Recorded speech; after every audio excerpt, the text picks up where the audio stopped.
Hey guys, welcome to TechSolve video tutorial. Today you will learn how to off view status in Google Sheets.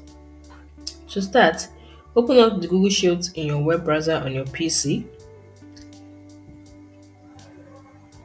Once it's opened, you click on the share option at the top left of the screen.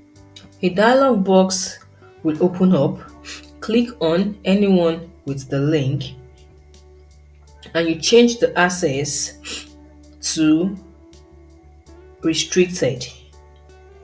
You can see here it is marked that anyone with the link can view it, but you have to change the access to restricted.